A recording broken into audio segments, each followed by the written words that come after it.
Começa agora mais uma edição do programa Jundiaí Entrevista.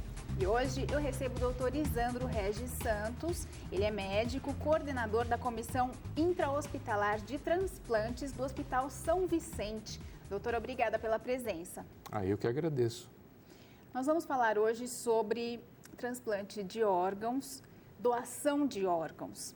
Até porque há pouco tempo a gente acompanhou uma ação lá do Hospital São Vicente, naquela correria de conseguir um órgão para transplante, para ele ser enviado, encaminhado para um hospital de São Paulo. E aí a gente teve vontade de aprofundar mais esse assunto. Então, para começar, quando é possível, num caso de paciente internado, que foi o que aconteceu nessa ocasião que eu estou falando, a gente conseguir uma doação de órgão? Olha, esse assunto acho que é extremamente interessante que vocês abordem dessa forma, porque conscientiza a comunidade sobre a importância dessa doação. O paciente, para que ele possa doar órgão, ele tem que estar, o doador, numa condição que nós chamamos de morte encefálica. A morte encefálica, normalmente, ela acontece quando a pessoa sofreu algum insulto cerebral, que seja um trauma craniano, que seja um aneurisma que rompeu, que a gente chama de AVC hemorrágico, que seja isquêmico, e que esse cérebro venha a morrer. Nessa condição, ele permanece com o restante dos órgãos funcionando, mas o cérebro não tem mais vida. Como a vida é incompatível sem atividade cerebral, dentro de algum tempo esse corpo vem a falecer por completo. Antes que isso aconteça, nós oferecemos a essa família a possibilidade da doação dos órgãos. Então, é nessa condição de morte encefálica. Algumas pessoas procuram os médicos falando, olha, meu parente está na UTI em coma e eu gostaria de doar os órgãos deles, mas ele não está em morte encefálica, então não é possível doar órgão fora dessa condição. Então, quando vocês realmente constatam a morte encefálica, a família tem quanto tempo para tomar essa decisão e o corpo se manter ali sob os cuidados médicos? Infelizmente, não tem muito tempo, porque a condição de morte encefálica ela não se sustenta por muito tempo, mesmo com todo o suporte médico para tentar manter aquela vida que nós poderíamos dizer, para um entendimento mais fácil, artificialmente. Então, você mantém coração batendo, pressão arterial em níveis aceitáveis, pulmão funcionando através de um respirador, mas isso não se mantém, principalmente no adulto. A criança consegue ficar até uma semana nessa condição, com um suporte avançado, mas o adulto não. Normalmente ele fica até 3 dias e aí para o coração e tudo vem a parar. Então, quando você diagnostica a condição de morte encefálica, inicia-se por lei a obrigação de que nós diagnostiquemos essa condição com absoluta precisão, e há um protocolo definido pelo Conselho Federal de Medicina para isso, e nós temos que comunicar a essa família e ela tem que ou concordar ou não dentro de um intervalo de tempo que não pode ser muito grande. Não, eu vou pensar, daqui 1 dia ou 2 dias eu volto para te dar a resposta. Não pode, porque até aí, muito frequentemente, esse corpo já não tem mais o coração batendo. Então, não pode ser, por exemplo, você tem que dizer agora, não. Eu te dou algumas horas para você pensar, algumas vezes à noite a gente deixa para a pessoa voltar no outro dia, mas aconselha-se que essa decisão já tenha sido tomada até com antecedência, exatamente com o conhecimento do que seja morte encefálica, quando nós oferecemos e que isso tem sido discutido em família. Mas como foi o caso dessa pessoa que teve a intenção de doar, porém o paciente, o parente ainda não estava morto, mas já manifestou essa intenção. Não é todo mundo que tem isso decidido, eu acho que a maioria não tem, se eu não me engano. É muito difícil na hora de comunicar à família e conseguir um retorno? Não é difícil. Hoje, felizmente, a população já tem um conhecimento razoável, falo aqui da cidade de Jundiaí, onde eu convivo, da condição de morte encefálica. E muitas vezes, quando nós abordamos que o paciente está em suspeita de morte encefálica e nós vamos abrir o protocolo para diagnosticar se isso é verdadeiro, o paciente já fala, essa tem que doar, pode doar órgão, eles já perguntam, os familiares, não o paciente, desculpa. Então, quando nós abordamos inicialmente o assunto da possibilidade de morte encefálica, não se fala em doação de órgãos. A doação de órgãos é uma consequência que pode vir ou não depois que se diagnostica a morte encefálica. Tá? Então, mesmo que ele não vá doar órgão, por lei, nós abrimos o protocolo, fechamos, comunicamos à família, olha, não há mais possibilidade, clinicamente ele está morto porque o cérebro morreu, que doe o que não doe órgão.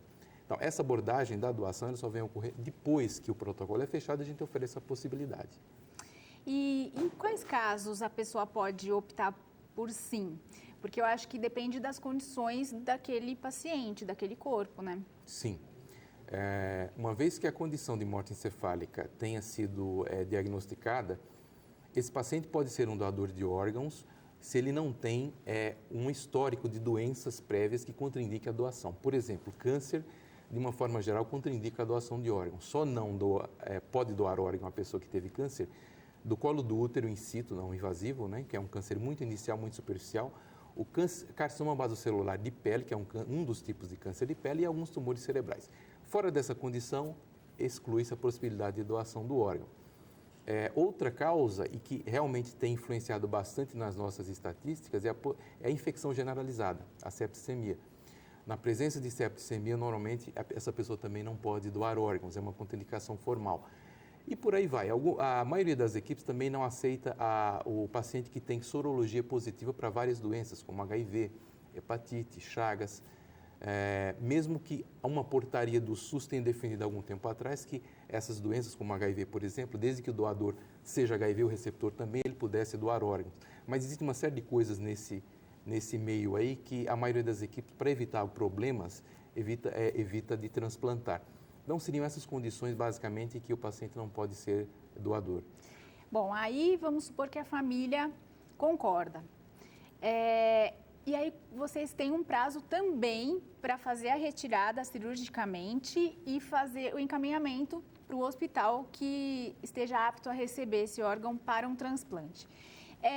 Esse trabalho, ele exige muitos passos, um processo muito elaborado? Sim, é uma cadeia de eventos que eu posso resumir para você, para tentar um entendimento das pessoas, que acho que também esse tempo, desde que se diagnostica até a retirada dos órgãos, ele não é tão rápido. E muitas vezes as pessoas ficam na dúvida se doam ou não por conta desse tempo, mas infelizmente não há como apressar isso.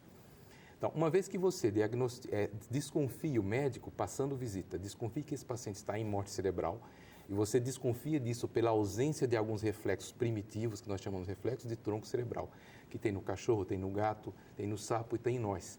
Ele é definido por uma estrutura no tronco cerebral. Então, ele controla a pressão, os batimentos cardíacos, a respiração, os reflexos de pestanejar quando alguém toca no seu olho. Na ausência desses reflexos, já abre-se a suspeita de que esse paciente está em morte cerebral. Qualquer paciente em coma mantém esses reflexos. Na ausência deles, abre-se a suspeita. Inicia-se o protocolo. O protocolo no adulto demora 6 horas para, pelo menos, o primeiro exame clínico é feito, repetido com 6 horas. Depois disso, faz-se o método complementar que diagnostica se existe ou circulação cerebral, ou atividade elétrica, ou atividade metabólica, consumo de glicose marcada. Isso demora em torno, pelo menos, de 8 horas a 10 para ser concluído, porque existe uma logística. Na hora que você acaba o segundo exame, que demorou 6 horas para acontecer, o método gráfico para chegar até nós, na maioria das vezes ele não está no hospital, na maioria dos locais ele não existe no hospital, demora 2 horas, 3 horas, às vezes até um pouco mais. Então, digamos umas 8 horas. Depois que você fechou o protocolo, chama a família, discute com a família, oferece a possibilidade. Se essa aceitação imediata, a gente encaminha isso para a central de notificação, captação e distribuição de órgãos, no nosso caso, através da Unicamp, do spot da Unicamp. Eles vão rodar, colher sorologia para ver se o paciente não tem nenhuma doença infecciosa. Não tem nenhuma doença infecciosa, até correr sorologia vai mais umas 2 a 3 horas pelo menos. Roda-se a lista para ver qual o receptor que é compatível com esse doador. Sempre dentro da lista do sempre transplante. da lista única do SUS. Tá? Uhum.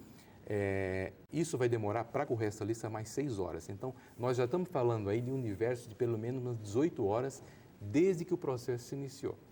Uma vez que você concorda com a doação e que há receptores compatíveis e que não tenha doença nenhuma que contraindica a doação, depois dessas 18 horas, então, as equipes vêm captar esse órgão.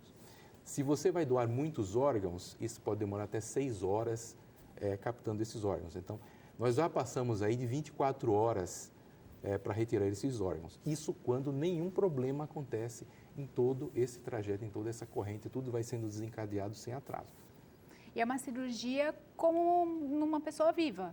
Sim, o paciente entra com o coração batendo, é colocado no respirador, como numa pessoa viva. Inclusive com extremo cuidado, porque esse órgão tem que ser retirado sem nenhuma lesão para que seja transplantado e tenha sucesso no transplante.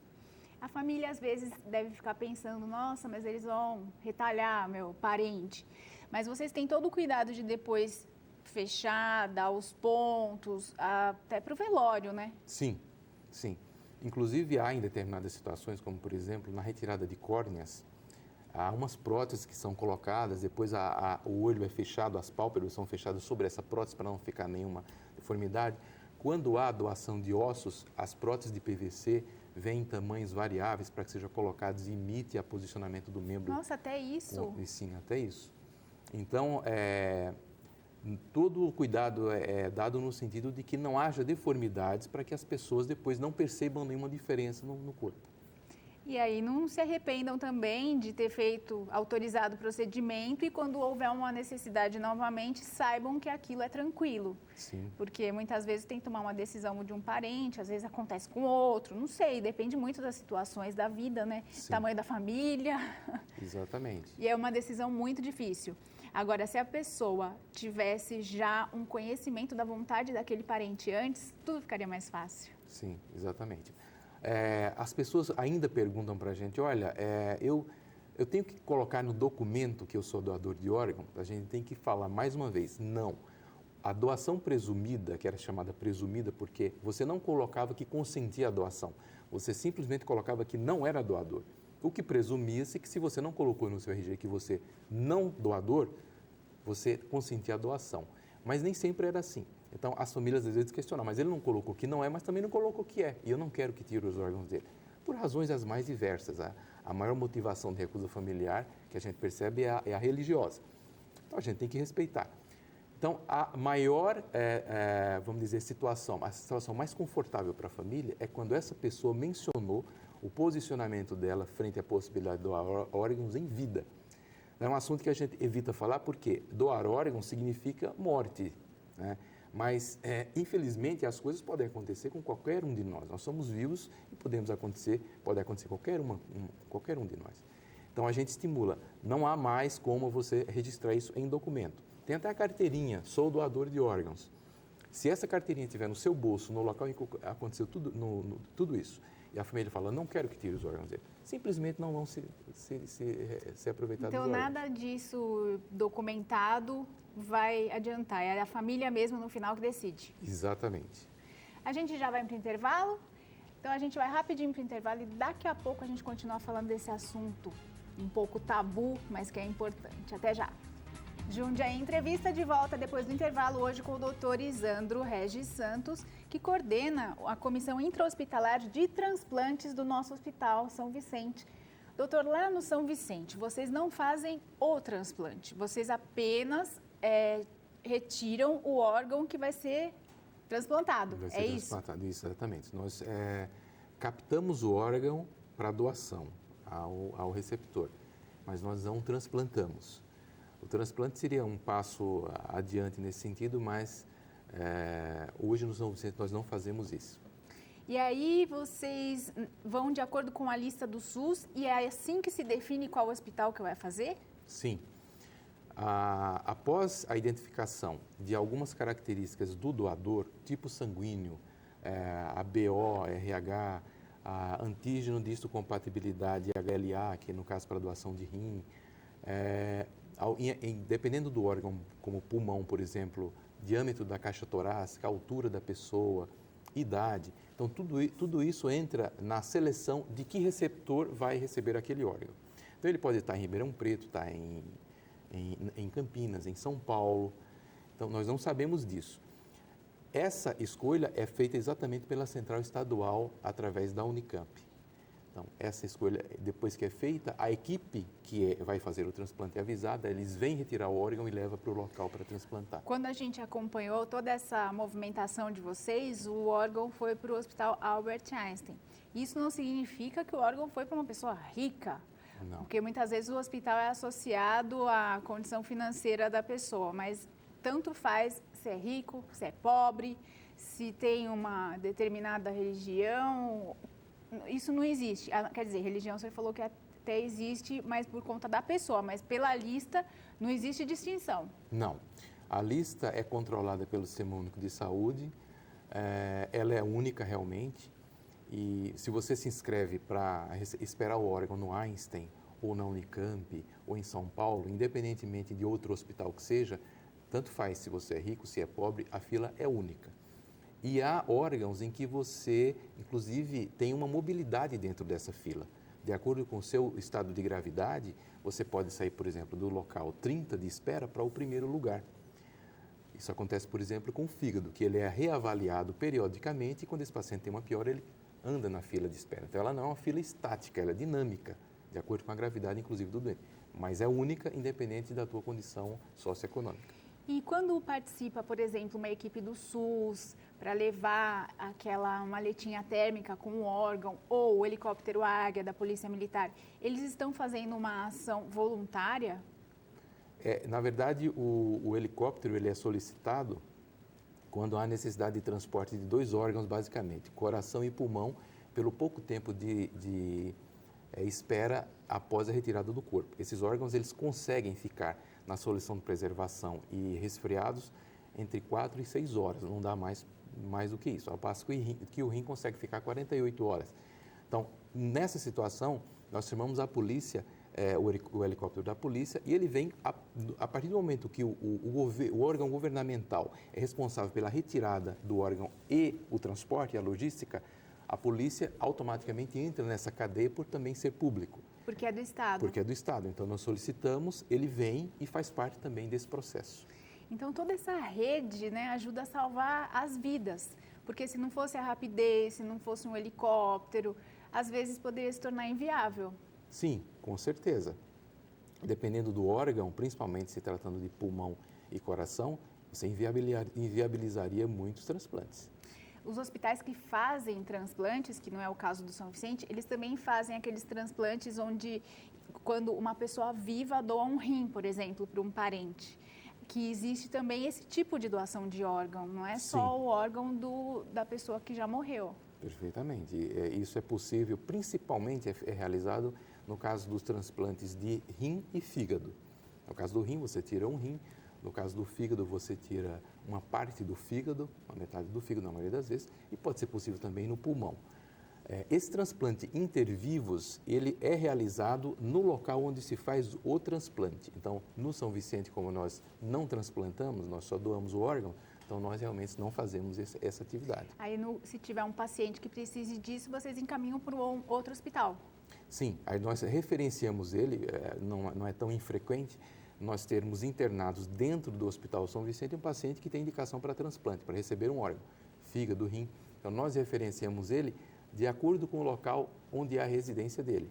Então, eu moro em Jundiaí, você pode optar por Campinas, por exemplo, para se inscrever em Campinas. Não, mas eu tenho meus parentes em São Paulo e eu tenho uma facilidade muito grande de acesso a São Paulo. Então, você pode se inscrever em São Paulo.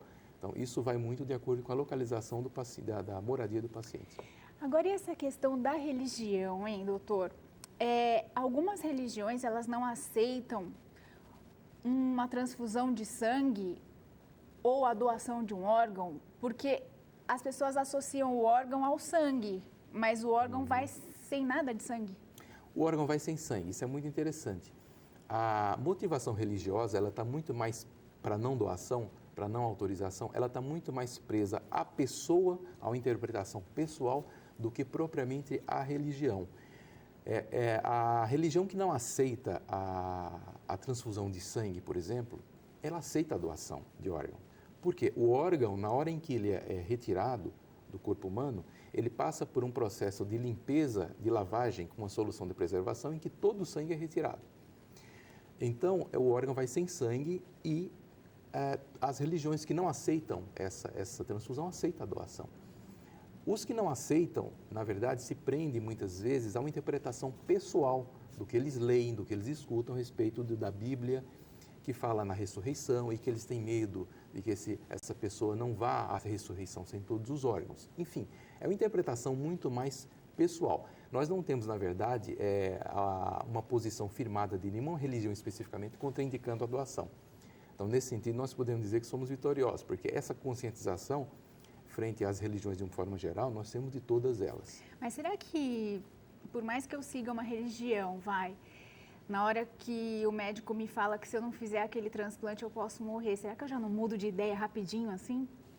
É uma questão pessoal, é circunstancial, pode ser que sim. Porque eu acho que é um momento que você está cara a cara ali com a morte. Sim. E você tem que escolher se você continua naquela convicção da sua vida inteira de uma religião ou se você quer viver mais um pouquinho, tentar pelo menos. Então deve ser bem complicado, Exatamente. né? Essa é uma posição delicada que a gente entende que existe e que a gente procura lidar com isso da melhor forma possível. Essas são as garantias individuais, né, os direitos individuais que a gente não pode ultrapassar. E quando vocês fazem essa limpeza no órgão e colocam naquela caixinha térmica, né, na maleta térmica, ele vai em alguma solução? Sim, existe toda uma técnica para preservação do órgão e transporte dele. Então, ele é colocado uma solução que banha interiormente o órgão como se fosse o sangue, substitui o sangue. Uma solução extremamente bem preparada, com eletrólitos, para que mantenha o órgão viável o maior tempo possível. Depois disso, ele é embalado dentro de um invólucro esterilizado, é colocado dentro de outro invólucro por segurança, depois é colocado dentro de uma caixa com gelo e, por fim, ele é fechado e lacrado novamente. Tem uma temperatura ideal? A temperatura é gelada, não tem a temperatura própria do gelo. Ele não chega a congelar porque, pelo tempo de transporte, não chega para isso. Mas ele vai baixando a temperatura até muito, muito baixa, perto até de zero mesmo. Agora, tecidos também podem ser doados, como pele, não sei, alguns tecidos do corpo, além desses órgãos propriamente ditos, acho que até a medula, cordão umbilical, não o cordão, mas o sangue, né? Isso, exatamente. Os tecidos que podem ser doados, os órgãos são aqueles que têm vasos sanguíneos, que na hora que você transplanta, você precisa suturar, fazer a reconstituição dos vasos para que o sangue circule. Aqueles que não têm esses vasos são os tecidos, então nós podemos doar córneas, válvulas cardíacas, veias, pele, medula óssea, células da medula, como você falou, ilhotas de pâncreas, e ossos, se eu não falei. Esses são os tecidos que podem ser doados. Na prática, o que mais se capta são as córneas, os ossos e as válvulas cardíacas. Válvulas cardíacas, elas são usadas em cirurgias como ponte de safena, esse tipo de coisa? É uma cirurgia muito parecida. No caso, a ponte de safena é para o entupimento das artérias. As válvulas são utilizadas quando você tem lesão das válvulas. O coração é uma bomba que funciona jogando o sangue para um lado e puxando do outro. E as válvulas abrem e fecham nesse movimento pulsante dele. Essas válvulas estragam, por exemplo, doença reumática. Você teve quando criança uma erisipela, e a doença reumática estragou a válvula, então tem que trocar. Então você pode colocar uma válvula artificial, mas pode colocar a válvula humana que tem uma durabilidade muito, muito maior. Doutor, a gente está chegando ao fim do programa e eu gostaria que o senhor falasse sobre essa questão das famílias se conversarem antes daquele momento crítico que é a morte encefálica. Sim, esse é o nosso apelo. Se eu pudesse passar qual a sua principal mensagem hoje frente à questão da doação de órgãos, eu pediria exatamente para as famílias que se sensibilizem com relação a essa situação, porque a pessoa que não tem alguém na família precisando de um órgão não sabe a angústia que é ficar ali do lado, muitas vezes não conseguem mais andar, sair de casa, como os casos de pessoas que necessitam de um pulmão, de um coração. Ele fica praticamente do lado do telefone esperando uma ligação para que esse órgão venha. E a solidariedade nesse sentido, ela também funciona como um alento para aquele que perde aquele ente querido. As pessoas se sentem até reconfortadas quando permitem a doação daquele órgão. Mas vocês se sentirão muito mais tranquilos se souberem que aquela pessoa concordava com esse ato. Então, discutam. O que vocês acham de doação de órgãos? Em 10 minutos você faz essa pergunta e escuta a opinião de todas as pessoas que estão com você num domingo, na mesa. É uma coisa super rápida, muito simples. E com esse consentimento, cada um de nós com certeza vai ficar muito mais tranquilo. A morte é a única certeza que a gente tem na vida e não adianta você fugir do assunto, porque um dia vai chegar para todos nós. Perfeitamente. Então, às vezes, a gente vê quando famílias saem de um velório, por exemplo, falam, eu não quero ser velada, enterrada, eu quero ser cremada.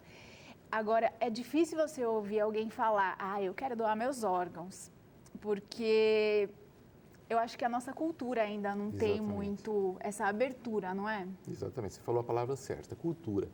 Essa cultura da doação, ela começa até ter que ser formada dentro do próprio ambiente hospitalar. As pessoas que trabalham hoje dentro do São Vicente têm muito a cabeça voltada para essa questão de concordar com a doação, mas quando isso começa ainda gera uma série de dúvidas. Mas será que tem que doar mesmo? Por que doa? Mas será que a pessoa não está viva? Depois esses esclarecimentos vão acontecendo e as pessoas vão concordando. A comunidade tem que passar também por esse processo de maturidade, de entendimento, de que é um processo seguro, de que não há falha e de que eles podem concordar com isso. O senhor doaria? Sim, com certeza. Eu também, gente, e quero ser cremada, que fique registrado. Doutor, muito obrigada pela sua entrevista, foi muito esclarecedora. Eu que agradeço, muito obrigado. A gente fica por aqui até quarta-feira que vem às 8h30 da noite. Tchau, tchau.